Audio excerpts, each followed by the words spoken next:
Hey guys, Lake and Alec at G&G Timepieces. We got some of our favorite watches in white. Right here we got the 6702 Alexis Pinterol, the white ceramic AP perpetual calendar, and the 3503 white Rafael Nadal. I just think it's rare in the first place that we actually have 3 white watches next to each other. I feel like we don't sell a ton of these. I were gonna pick one of the 3, not to be biased.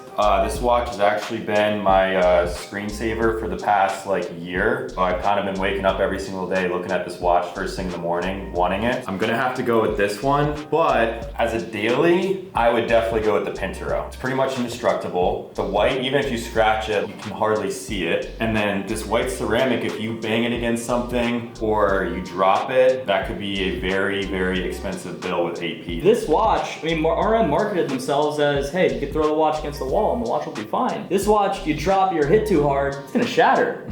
And we've actually had a couple clients that have broken links and we've had to replace the whole bracelet, or we just have to replace the link. I mean, the ceramic white is definitely significantly more fragile than obviously the white NTPT. Now, TPT in general as a material from RM is known as the most durable material, scratch resistant material made. Now, the white is the top for RM. It's the rarest NTPT color. This one is actually a very special color, so they actually only use this color and shade of NTPT on this watch. There's a Bubba turb that they use it. It's more of a creamish eggshell type color, whereas this is their more traditional white NTPT with the black striations. This is a color that's also used in the 3501 Ultimate Edition. It's also used in the 6101 Ultimate Edition, and obviously now the modern Nadal. I obviously love the Nadal. I think the Nadal is an amazing piece, but I think you guys have heard me say many times in the past, this Pinterol is my favorite RM. It would be my choice to wear every single day. It's just my favorite watch. I think that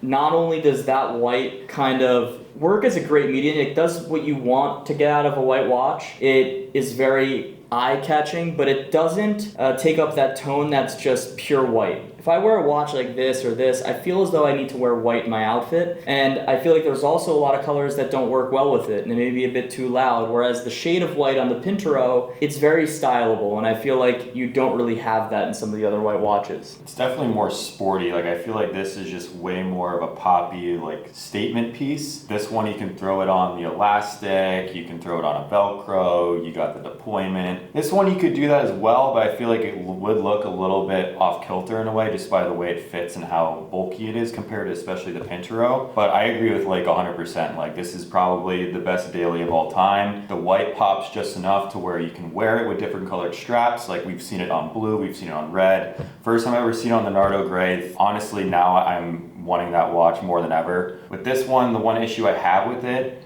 is that I'm not a big guy of blue, and I feel like there is some limitation as to what straps you can really pair it with, and this one, just the different colors in the dial makes it so you have more options. And honestly, so I know we've kind of gone back and forth in AP ceramic. AP ceramic is the best material for AP. It's my favorite. I love the ceramic watches, and the perpetual calendar is my favorite AP that comes in ceramic. I am more of a black ceramic guy. Gave me both watches, and I was never allowed to sell it, so we're not taking price into account. I would take the black ceramic perpetual calendar over the white. Would you take the white, blue, or black? The black. I think the blue, I think it's still going to come down a bit. I think it is a sick watch, don't get me wrong, and the blue in person is absolutely stunning. The white, I love it. It's just a little bit too flashy for me, and the black, I don't know, for me, we sell the most of them, I see the most of it. It's just a dailyable watch, and I think it's at a good price point for what it is. For sure. So guys, white watches, they're very rare in all brands. Obviously, these are, this is a pretty big chunk of the white watches that really exist in these brands. We're looking at, what is this, 1.7 million roughly? It's a big number. Less than 1.7, but... This guy was trading at what,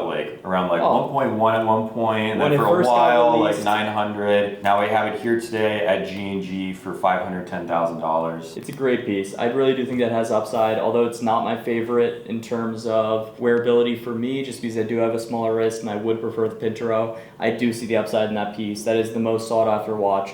Nadal is the biggest sponsor RM has ever had, and he really blew that brand up. Now retired, who knows what's going to happen with the Nadal line. This is definitely a great piece. Pinterol, obviously my favorite, and you cannot go wrong with any ceramic AP. So let us know in the comments below, guys. Are you going with the 3503 Rafael Nadal, the 26579 CB white ceramic perpetual or the 6702 Alexis Pinturo? So out of these three, oh man. All right. If money weren't a thing, I would go 3503, 100%. I just think with it being, I mean, these are all automatic, but I just love the Nadal, and since this is an automatic Nadal, I absolutely love this watch. I love the NTPT like white with the black. It looks like So a skeleton. sick. Yeah, looks epic. Just like some of the Ultimate RMs, the 6101 and the 3501. And the baby blue is awesome on this watch. However, this 6702, I guess I'm going double RM on this. This is third. I'm right with you. I mean, my first would be the 6702 Pinturo, then the 3503, then this.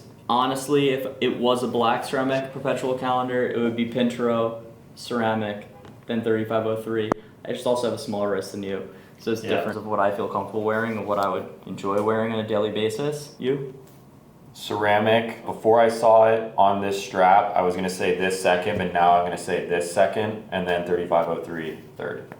So we're all different. Yeah. But out of these watches, what do you think is the most functional watch This that you love having on your wrist and Is. doing stuff? is. I'll say it again and again. This watch you'll fall asleep on. You'll love Yeah, it. but the So thing it's with comfortable, it's so but- light that you might have to like keep checking your wrist, like where the fuck's the watch? Yeah. Like But what about a date? Hey. Then you're going back towards this. You like all the functions? Would you use all the functions of the perpetual calendar? Look, and is it easy to work? Is it easy to? It is. So I mean, look, the perpetual calendar, great watch. Obviously, it has the moon phase. It's a perpetual calendar. It's amazing. For me, I rarely have the right time on a regular watch.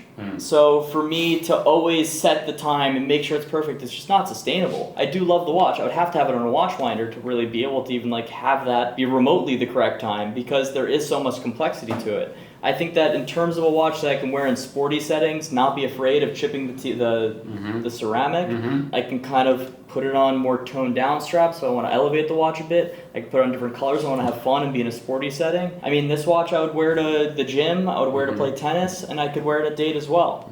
What about the new release, the 15416 CE, which is the 41 CB. CB, yeah, which is the 41 open work skeleton with the white ceramic. The thing, so that watch is epic, but they only made 30 pieces, so I think it's going to be going over 600K. Would I shell out that kind of money for that watch? If money's not a thing. If money's not a thing, I like a lot of Lake's points. That's why I had the 6702 for so long. It's so comfortable. The NTPT is bomb proof. I mean, I had the watch for 2 years and it still looks brand new. And that's why right now I really am in a phase, and I go through phases as everyone does with watches or cars or whatever, with the 6501 NTPT, because I think the gearbox, like, you know, has all the functions, date, super lightweight, NTPT, you know, you barely notice it even though it is a big watch. I just think like the horology behind it, and like, you know, even versus some Pateks, when you're switching from winding, it just, everything's like so silky smooth. They made that watch really, really well, so I really like that watch. Just a lightweight guy. Lightweight car, lightweight watches. Yeah, heavy's not, I mean, heavy's not my thing right now. But we have several customers, if they were to like put this on or even hold these, they'd be like, what the hell is Yeah, this? no, quite a few people. This is a chick's watch. Yeah, quite a few people have actually said that as like a negative thing. They didn't like lighter watches. Yeah. They want to feel it. So Yeah, like for example, like that Rose 6501, like I've had clients that were just deciding between that and the NTPT, and to me it's like no brainer. I'm gonna go with the NTPT. Oh yeah. And they're like, oh no, I like Rose. I like the way that it feels in my wrist, and I like heaviness. And I'm like, never be me. No way. Yeah. It's like you're lifting 5 pounds. Depends. Maybe if you wanted something, platinum, like that people knew, or it's as like a flex, but yeah, it's not comfortable. Some watches, I think it's almost like handcuffs, having handcuffs on. Seriously. Some people like having handcuffs on. What's that? Like yeah. Well, yeah. If you like having handcuffs on, then a platinum brick is like for you. Yeah. You know, you're getting like a wrist workout as well. It's a little contradictory. That's not who I'd think likes wearing handcuffs. Guy who comes in wears a platinum brick, but you never know. Well, someone with a platinum brick may have been in handcuffs at some point. Well, that's another point. That's a different way to look at it. I was going at the separate angle. A little 50 Shades of White watches here.